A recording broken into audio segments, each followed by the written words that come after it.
Bien, ma chère Valérie, on va t'offrir un bon grog. Et si quelqu'un a une bouteille de Calva dans le coin, tu vas rentrer bourré en Île-de-France. C'est comme c'est pas toi qui conduis, tu le peux. Bien, je ne vais pas saluer à nouveau tous les parlementaires qui sont ici, nombreux. Je ne vais pas saluer toutes celles et tous ceux qui devraient l'être. Donc pardonnez-moi de ne pas le faire pour vous limiter le calvaire qui est le vôtre. Redire à nouveau à Gérard Larcher ma gratitude de sa présence. J'aime beaucoup Gérard Larcher. Je trouve que c'est un homme formidable. Et j'allais dire, il connaît la France. Il connaît les Français. Il a beau être le deuxième personnage de l'État, il sait ce qu'est la réalité de la vie de nos compatriotes, des territoires, des élus qui en sont en charge. Et donc Gérard, merci pour ta clairvoyance, merci pour ton énergie et merci aussi pour ta sympathie parce qu'elle est permanente. Merci encore pour ta présence aujourd'hui.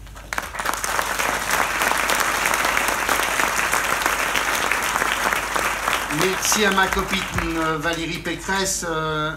J'étais hier à Mency, il faisait meilleur. Il y avait un peu plus de monde aussi, mais l'Île-de-France est plus grande que la Normandie.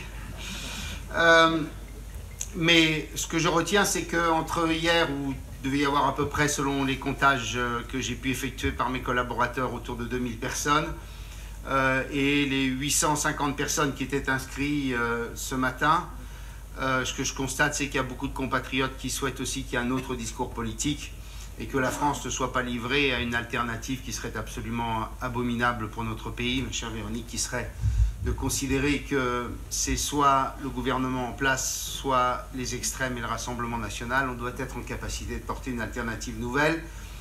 Ce débat-là viendra après les régionales, mais ce que je sais, c'est que nous aurons besoin de tout le monde, et parmi celles dont nous aurons besoin, il y aura nécessairement Valérie Pécresse, compte tenu du rôle et de l'influence qui est la sienne dans la vie politique nationale. Donc Valérie, merci pour ta présence aujourd'hui et merci aussi pour la petite chose qu'on a en commun au-delà de la scène, qui est une énorme chose, c'est les emmerdements quotidiens du train.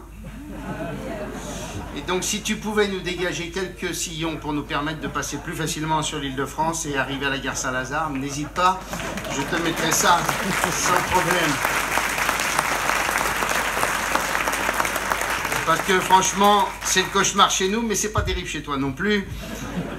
Mais je crois que les causes sont à peu près les mêmes, le sous-investissement massif que la France, dont nous sommes en quelque sorte les victimes depuis des décennies, la France ayant tout mis sur le TGV et ayant abandonné le reste de son réseau ferroviaire.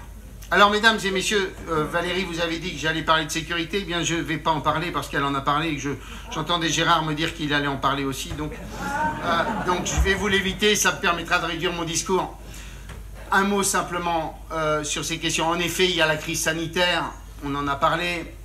Il y a en effet la crise économique. Je remercie Jean-Marc. Ton seul défaut, c'est que tu sois breton, sinon tu es parfait, comme patron de Brittany Ferries. Et vraiment, on disait ça avec Gérard Larcher, il y a quand même quelque chose d'assez incroyable.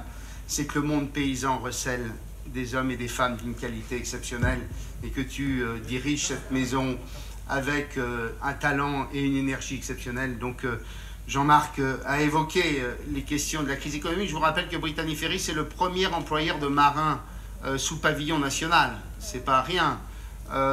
Et donc, on a pu mesurer à quel point il y avait des potentialités dont Jeanne Lemoine nous a parlé, mais il y a aussi des secteurs qui vont terriblement souffrir, comme celui qu'évoquait tout à l'heure Valérie avec l'aéronautique, par exemple. Et puis, il y aura bien sûr derrière les conséquences sociales de tout cela, les conséquences aussi pour nos jeunes qui sortent diplômés, qui avaient un avenir professionnel il y a 6 mois et qui, pour la rentrée prochaine, s'interrogent sur leur capacité à trouver un boulot.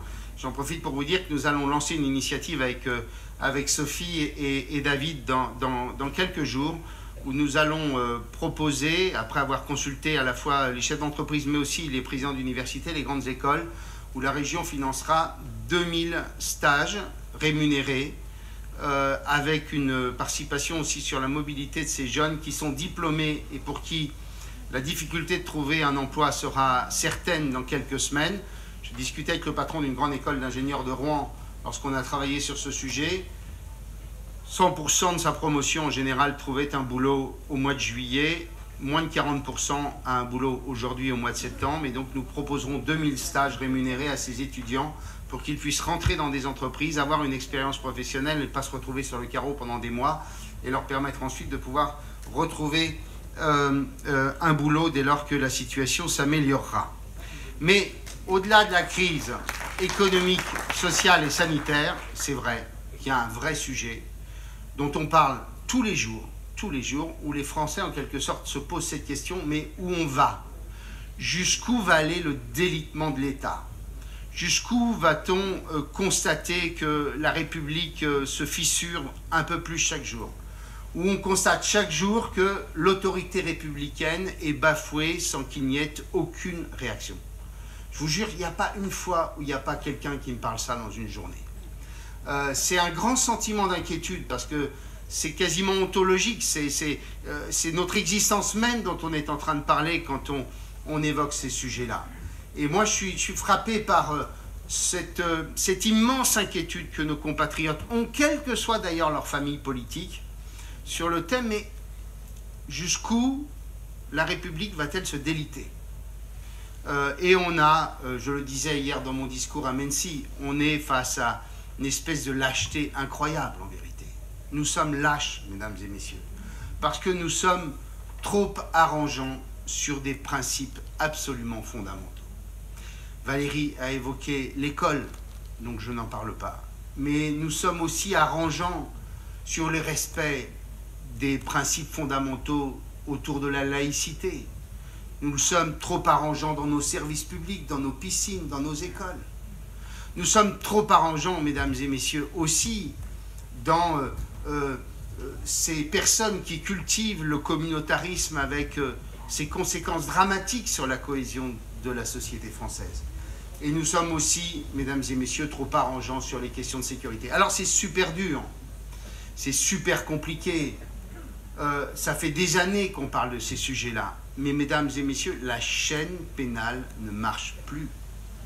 Je posais la question à un de mes copains qui est au syndicat Alliance, qui m'a donné les chiffres il y a 3 jours. Sur les 133 personnes gardées à vue après les événements du PSG, 30 simplement ont eu une réponse pénale.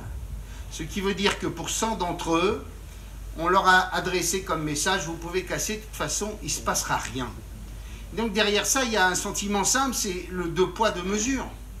C'est moi, j'ai la tête en l'air, je prends un excès de vitesse, il faut que je paie, je dis à mon fils qui n'est pas là aujourd'hui, qui a oublié en plus de déclarer qu'il avait été sur le... que c'était lui qui conduisait la voiture et donc vous payez 450 €. Bien, Raphaël, n'oublie pas de me rembourser. De l'autre, celui qui porte un masque et qui à un moment l'oublie et va avoir une amende de 135 €. Le maire, je racontais cela, le maire de Saint-Pierre-de-Cormeilles, je ne sais pas s'il est là, je ne le vois pas, qui disait au préfet, jeudi, une réunion de préfet, vous savez, monsieur le préfet, vous êtes constamment en train de nous mettre sous le coup de la loi, sur le risque pénal. Mais, ok, nous on est là pour servir la République, on est en danger permanent, et de l'autre, vous ne vous occupez pas de ceux dont vous devriez vous occuper, qui eux menacent la République elle-même.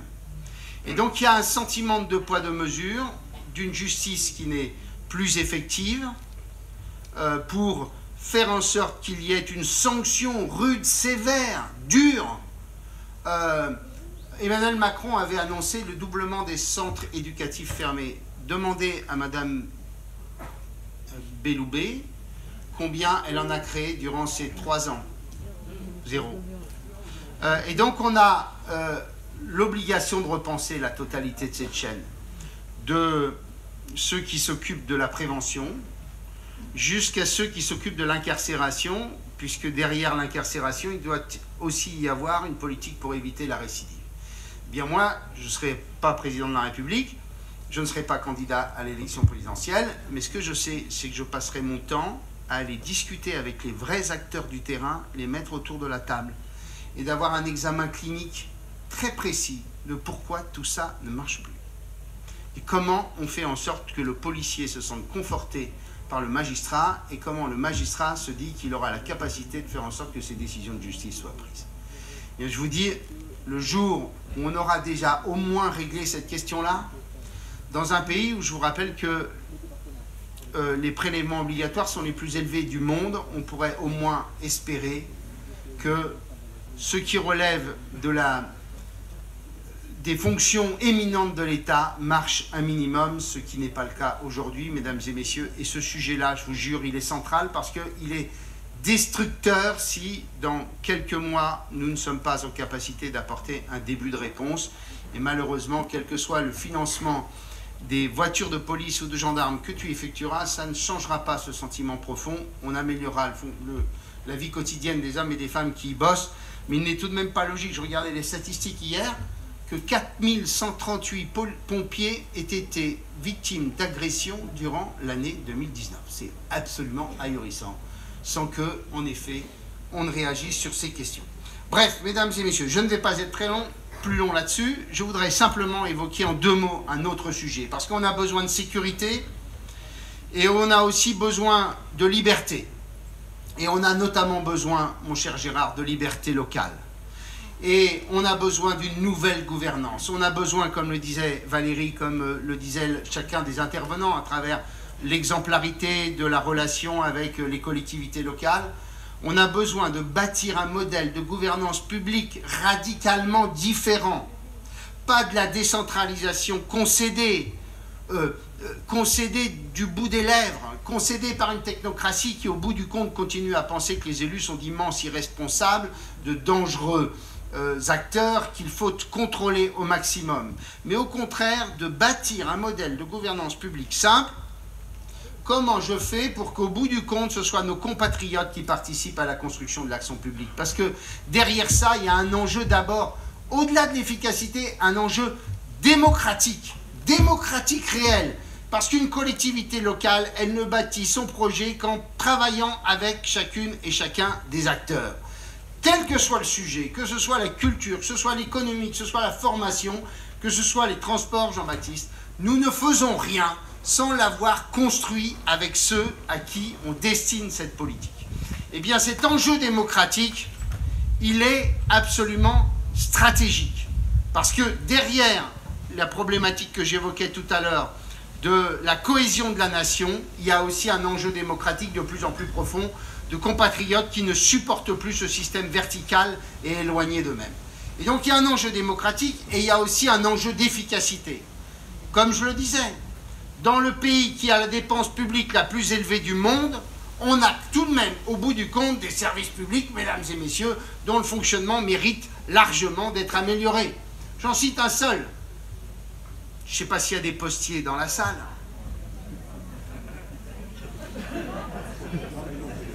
Moi, j'ai été 3 mois où les demandes de renouvellement de mes contrats d'assurance arrivaient après la date d'expiration parce que la lettre avait mis 1 mois pour arriver. J'avais plus que de distribution de la poste pendant 1 mois. Je prends cet exemple-là.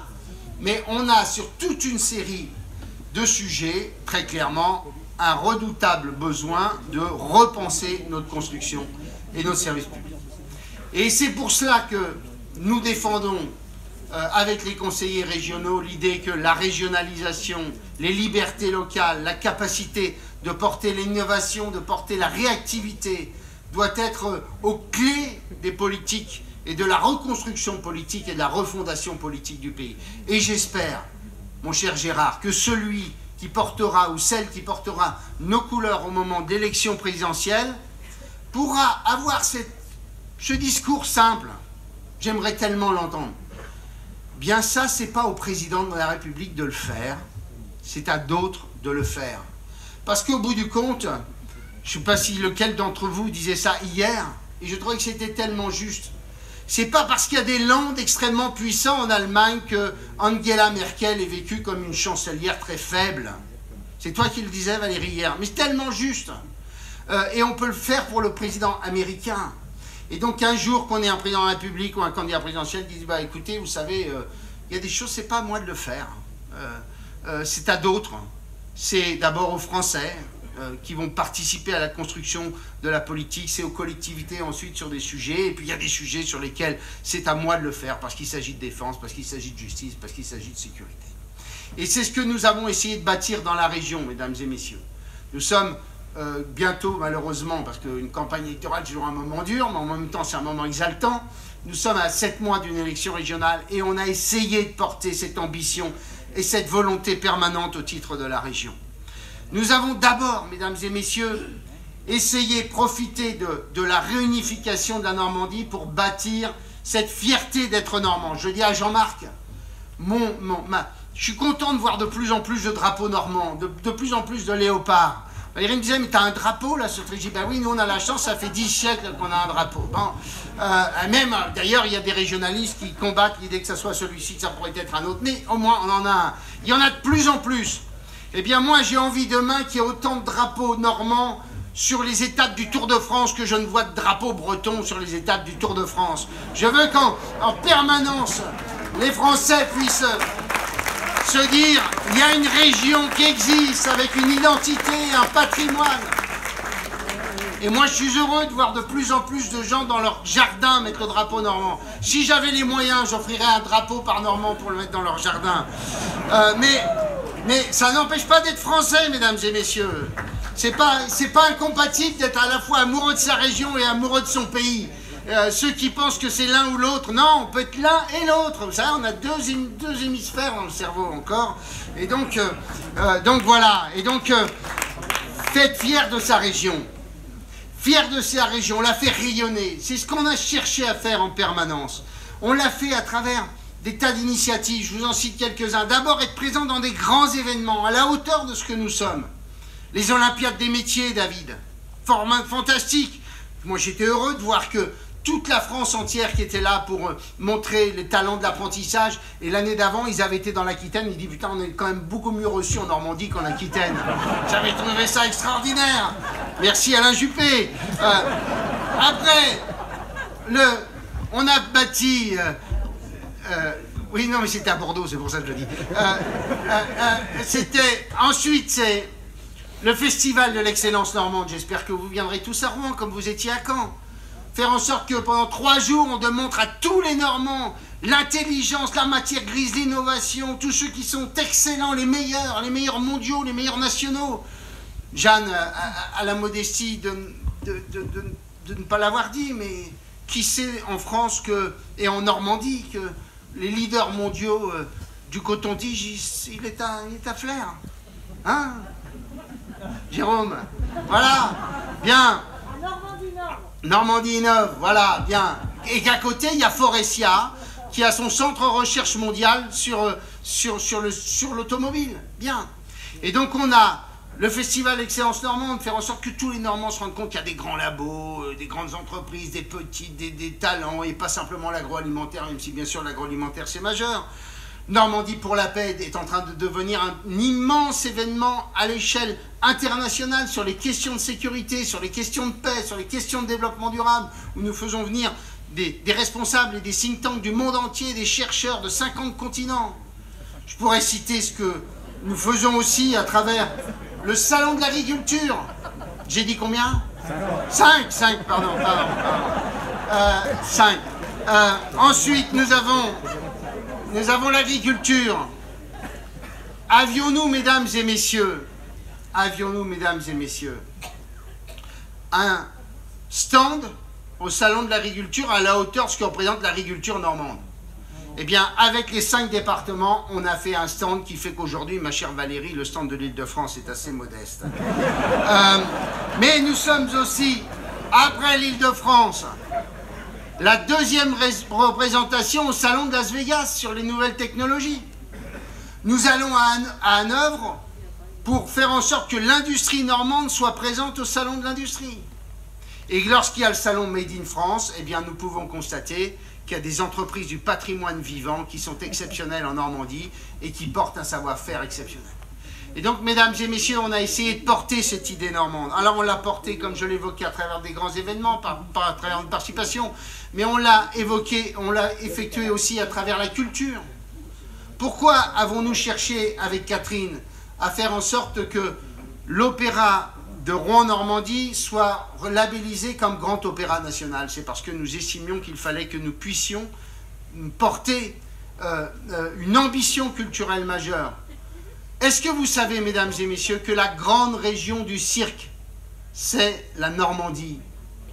Qui sait que le plus grand festival de cirque européen qui s'appelle Spring, il est en Normandie?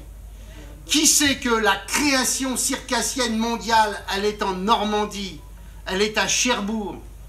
C'est pourtant un territoire qui souvent ignore ses talents et ses qualités. Eh bien, là où nous sommes les meilleurs, il faut que nous portions cette excellence et que nous le fassions savoir. Je pourrais citer bien entendu aussi ce que nous faisons au titre du patrimoine, au titre de notre réappropriation de notre culture.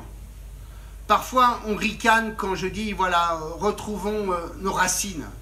Alors, c'est bien sûr la protection de notre patrimoine liée à notamment notre période rayonnante à l'ère médiévale. Bien sûr, c'est toute l'histoire de Guillaume, mais c'est aussi notre patrimoine immatériel. Pourquoi je défends l'idée de protéger notre langue normande? On se dit, mais qu'est-ce qui lui prend? Non, ça fait partie, mesdames et messieurs, de notre patrimoine immatériel. Ça fait partie de nos fondamentaux culturels. Et voilà pourquoi je défends l'idée qu'à chaque fois que nous pouvons porter, en quelque sorte,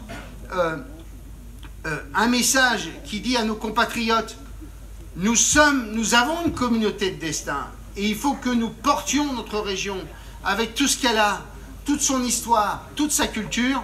Eh bien, nous avons cherché à le faire en permanence, et ça a été une obsession de tous les jours, faire en sorte que chaque point d'excellence soit porté au maximum. N'oubliez jamais cette formule, qui est une formule à laquelle je crois plus que tout autre.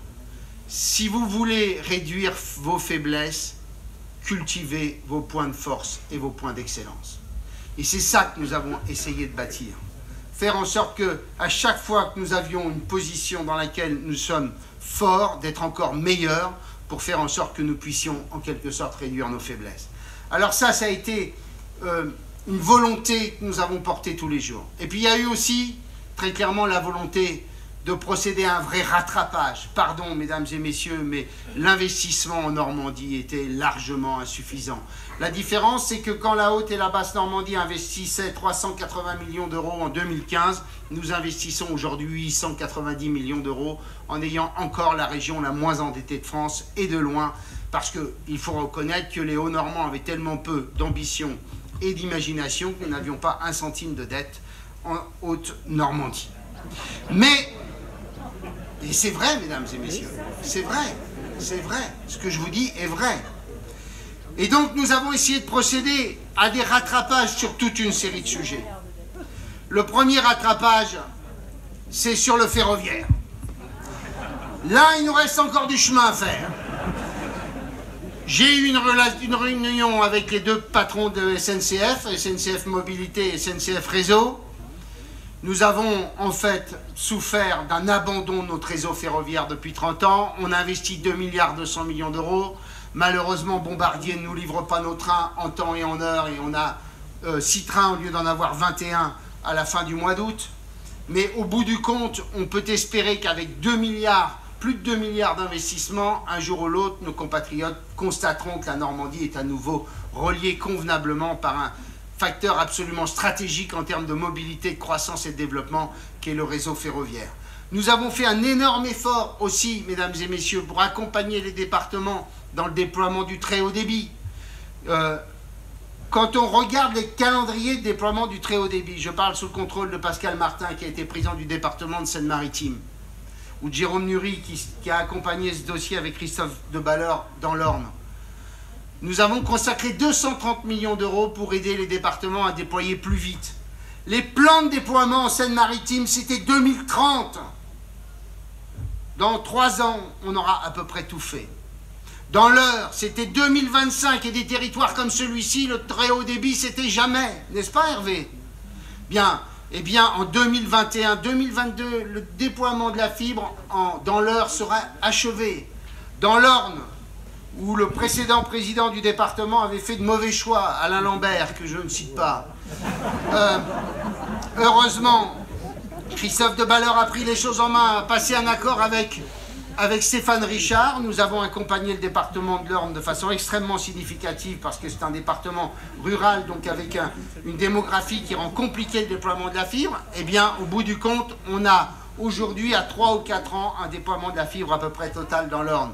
Et donc, mesdames et messieurs, là aussi, nous avons procédé à un rattrapage. Dans les lycées, nous avons consacré 534 millions d'euros d'investissement. On a développé des programmes autour de la pédagogie, ma chère Valérie, autour du lycée du futur, du lycée développement durable. Nous avons accompagné des établissements scolaires qui voulaient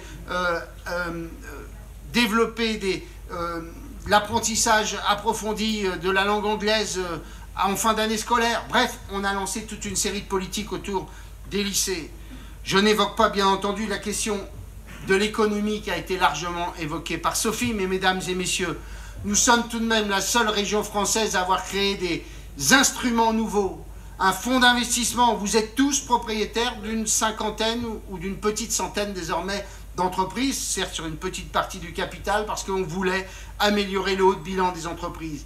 Quand nous avons sauvé plus de 450 boîtes à travers ARM, et j'entendais François Langlais en parler tout à l'heure, oui, mesdames et messieurs, dès lors qu'on le fait sérieusement, on peut sauver des entreprises qui sont en difficulté parce qu'elles sont fondamentalement saines et qu'elles ont une problématique de trésorerie. Eh bien, quand on a sauvé une entreprise comme Assibois, mon cher Joël, à Caen, c'est parce que la région a décidé de s'y investir et de faire en sorte qu'on trouve une solution en 48 heures quand elle allait être purement et simplement abandonnée. Et donc, il y a des solutions qui nous ont tout de même permis de sauver, au bout du compte, 13 000 salariés du chômage dans des entreprises qui, la plupart du temps, aujourd'hui, sont bénéficiaires et recréent de l'emploi. Quand nous constatons les faiblesses sur la santé, eh bien, nous avons financé massivement, aux côtés des départements, les pôles de santé ambulatoires, qui fait que, libéraux et ambulatoires, qui fait qu'aujourd'hui, il y a plus de 80 maisons de santé qui sont en construction. Nous avons largement accélérer la formation de toutes les professions paramédicales, parce qu'il y a bien sûr des généralistes dans ces maisons de santé, mais il faut aussi des professions paramédicales.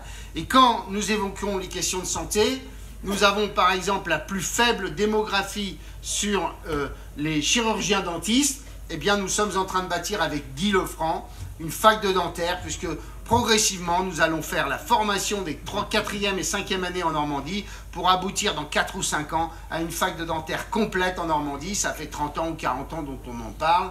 Eh bien, nous allons finir par le faire. Et quand on s'occupe d'un certain nombre de sujets comme l'apprentissage qui était en panne depuis des décennies, eh bien, avec le travail de David Marguerite, avant que le gouvernement n'ait cette funeste idée d'enlever cette compétence et de la recentraliser, eh bien, mesdames et messieurs, en 2 ans, nous avons augmenté le nombre d'apprentis en Normandie de 21%, parce que David Marguerite et la région s'en sont occupés à travers un énorme travail que nous avons effectué avec l'ensemble des acteurs de la formation. Et si je termine par un sujet, c'est que tout ça doit être porté par des Normands fiers de l'être dans leur région, mais fiers de l'être aussi dans d'autres régions. Et nous avons aujourd'hui 5000 ambassadeurs de la Normandie qui sont à travers le monde avec l'agence d'attractivité et qui portent les succès, les talents, les réussites de la Normandie. Il y avait des clubs de Bretons, il y avait des clubs d'Alsaciens, et bien maintenant, à Sydney ou à New York, il y a aussi des clubs de Normands, parce que la Normandie doit retrouver ses qualités de conquérant. Pour ne pas être trop long, parce que je vous vois vous en mitoufler un peu plus, nous avons essayé aussi, toujours mon cher Gérard, avec cette idée que les collectivités doivent porter une ambition et pas simplement être à la remorque de politique de l'État, mais être sur ces champs de compétences et essayer de les porter complètement. Nous avons essayé de porter des ambitions et des ambitions majeures. J'en cite quelques-unes. Lorsque nous décidons, nous proposons à la métropole de Rouen, où nous accompagnons la communauté urbaine de Caen dans la constitution de 2 grands campus internationaux, l'un en Madrier, l'autre sur le plateau nord de Caen. Nous le faisons parce que nous savons que l'élément clé du développement à moyen terme et à long terme, c'est l'existence d'écoles, de formation, comme le disait Gilles Troy, mais aussi de campus qui sont à la hauteur, capables d'attirer les meilleurs étudiants. Là où nous avons, mesdames et messieurs, une de nos plus grandes faiblesses, je vous le rappelle, parce que nous sommes dans une région où nous perdons chaque année 3500 étudiants niveau master qui quittent les universités de Normandie pour aller, pour la plupart, sur l'Île-de-France, mais aussi parfois, mon cher Jean-Marc, vers la Bretagne. Ça, c'est la plus grande saignée du territoire normand, et pour cela, il faut que nous ayons une ambition qui soit à la hauteur en matière universitaire de constitution de grande école. Je fais remarquer que nous avons tout de même accueilli 2 nouvelles écoles en 2 ans. Une école sur la gastronomie, l'école Fauchon à Rouen, et une école d'ingénieurs, l'école Hyssen à Caen. 2 nouvelles écoles qui s'installent, et mon ambition sur le prochain mandat, ce sera de faire en sorte que chaque année, nous puissions accueillir une école nouvelle pour faire en sorte qu'on renforce et qu'on structure l'enseignement supérieur en Normandie. J'ai d'ailleurs un seul regret, mesdames et messieurs, c'est que la seule institution qui ne s'est pas mise à la dimension de la Normandie, ce sont les universités. Il nous faut une université normande. Les 2 présidents des universités de Caen et Rouen étaient enfin décidés à le faire, mais il faut que notre université, qui a des laboratoires absolument exceptionnels, puisse avoir le rayonnement qui soit à la hauteur, c'est-à-dire avoir la dimension permettant de pouvoir créer les formations qui vont accueillir des étudiants franciliens qui sont qui sont aussi en capacité de venir en Normandie pour ne pas être désagréables. Deuxième grande ambition, il y a des chevaux derrière, la filière équine. Mesdames et messieurs, nous avons là une excellence mondiale. Nous sommes reconnus comme un des 2 ou 3 endroits où tout se passe en matière de cheval. Eh bien, l'année prochaine, vous verrez se monter à Dozulé, à Goustranville. Je dis Dozulé parce que ça me permet de parler de toi. À Goustranville, nous aurons bientôt la totalité des centres de recherche et des laboratoires sur la filière équine, 71 chercheurs, mon cher Gérard. Nous aurons la totalité de la formation de vétérinaires équins, 600 élèves vétérinaires. Et nous allons bâtir, sur cette communauté de communes, mon cher Olivier, un campus équin où il y aura un niveau de technologie, de chercheurs, de matières grises et de formation comme il n'y en a nulle part au monde, parce que c'est un point d'excellence et que nous aurons ainsi la capacité de continuer à porter le développement et l'investissement sur une filière qui représente tout de même 20 000 emplois et souvent des emplois dans les zones rurales où c'est parfois compliqué de trouver du boulot. Troisième ambition, le GIEC. Nous avons créé, mon cher Hubert, le GIEC normand. Nous sommes les seuls à avoir fait ça. 23 scientifiques, mon cher Gérard, dont certains qui sont au vrai GIEC, si je puis dire, au GIEC international, qui sont en train de travailler sur les conséquences du réchauffement climatique en Normandie. Et qu'ensuite, nous puissions avoir un facteur pour chacun des élus d'éclairer la décision, de porter des stratégies à moyen terme. D'ores et déjà, mesdames et messieurs, je peux vous dire que leurs premières conclusions qui seront présentées à l'ensemble des Normands dans quelques semaines, c'est que la température en Normandie, qui a déjà augmenté d'1,7 degré en moyenne sur les 30 dernières années, va augmenter, sauf aujourd'hui, de 3 degrés à 2050. Que la ressource en eau va se réduire d'au minimum 15% dans les 30 prochaines années, avec les conséquences pour l'agriculture normande notamment, que nous aurons des périodes caniculaires, sauf aujourd'hui, pour ne pas vous obliger à rire une nouvelle fois, de plus en plus importantes. Et je n'évoque pas l'évolution de notre agriculture, ce que nous pourrons peut-être faire demain, ce que nous ne pourrons plus faire. Et donc, en clair, nous avons été à l'origine d'une belle ambition, celle de construire le développement durable à partir d'une réflexion stratégique qui sera partagée à la fois par le monde agricole, à la fois, bien sûr, par le monde de la mer, mais aussi par l'ensemble des élus qui sont concernés de près ou de loin, notamment par leurs documents d'urbanisme sur ces questions-là. Quatrième sujet, nous allons être la seule région à avoir un lycée international. Il sera dans le Roumois. Nous voulions faire en sorte que, en Normandie, il y ait enfin un lycée capable d'accueillir des élèves du meilleur niveau sur des formations d'excellence qui soient ouvertes à 200, 300 étudiants étrangers, qui soient en capacité ensuite de porter le rayonnement de la région, eh bien ce lycée international, il verra le jour dans le Roumois. Et nous serons le seul lycée international sur le nord-ouest de la France. Quatrième exemple, pour ne pas être plus long, nous allons faire en sorte qu'il y ait en Normandie un haut lieu du sport national et international. C'est le centre sportif normand, c'est à Oulgat, c'était à l'abandon. On aurait pu le reconstruire en ayant une petite ambition. Eh bien, au contraire, on a décidé de travailler avec les fédérations françaises et nous aurons les athlètes du plus haut niveau, les équipes nationales, les espoirs, des équipes internationales, des clubs étrangers qui viendront s'entraîner chez nous parce que nous aurons, avec le CSN d'Oulgat, la capacité de pouvoir avoir une attractivité forte et de pouvoir en faire profiter l'ensemble du mouvement sportif normand autour d'un équipement sportif où il y aura de la formation, de la santé autour du sport, où il y aura la capacité de développer des entreprises autour de cela. Bref, là aussi, on a essayé de porter à chaque fois une ambition majeure. Et on a essayé de porter, mesdames et messieurs, une ambition majeure sur un certain nombre d'investissements. Je n'en cite qu'un seul, je le cite pour les Cénomarins. C'est la question du contournement est de Rouen. Je vous dis, le président de la métropole qui, pour gagner les élections, a vendu son âme sur la question du contournement est de Rouen, pour faire en sorte que les écolos soient derrière lui et donc au bout du compte, il soit amené à dire qu'il soit opposé au contournement est de Rouen. Mesdames et messieurs, ça fait 45 ans qu'on l'attendait. Avec le département de la Seine-Maritime et l'ancienne métropole du temps de Frédéric Sanchez, nous avions enfin fait en sorte que le financement de cette opération soit bouclé. C'est stratégique pour l'agglomération rouennaise, c'est stratégique pour la Normandie tout entière. Eh bien, nous avons essayé de porter ces grands investissements dont la région a besoin, comme nous faisons le Flair Argentan, comme nous faisons le Grand Villavranche, pour faire en sorte que sur un certain nombre de grandes infrastructures, nous soyons à la hauteur de ce qu'on peut attendre pour les décennies qui viennent. Alors, mesdames et messieurs, ça a été ça notre ambition. Et c'est ça qui sera le moteur de notre campagne régionale dans des prochains mois. C'est celle encore de porter une ambition, une fierté d'être normand, de nous dire que nous étions toujours aux profondeurs du classement.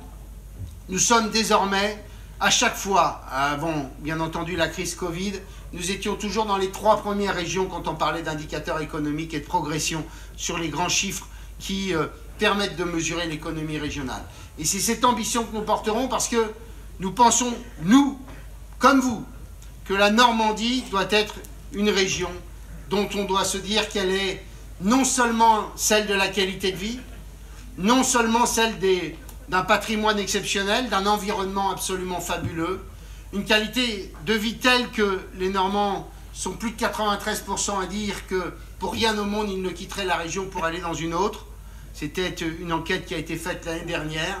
Eh bien, pour que cette Normandie, qui a une telle qualité de vie, un tel bien-être de vie pour ses compatriotes, puisse être une région qui attire, qui se développe, eh bien, de continuer à porter une ambition haute, une ambition forte. Et donc, mesdames et messieurs, ça a été ça, le travail de nos 5 premières années. C'est comme ça que nous bâtissons les choses pour l'avenir, mon cher Gérard. Et pour cela, il nous faudra bien entendu aussi que nous soyons en capacité ensuite de faire en sorte qu'en 2022, la France soit aussi en capacité de sortir des grandes faiblesses dans lesquelles elle se situe aujourd'hui, et notamment celles que nous évoquions tout à l'heure. Alors, mesdames et messieurs, on est heureux que vous soyez si nombreux ce matin, en dépit du temps absolument merveilleux que nous avons. Mais on aura besoin de vous dans les prochaines semaines pour faire en sorte que la Normandie continue à gagner des places. Je vous remercie.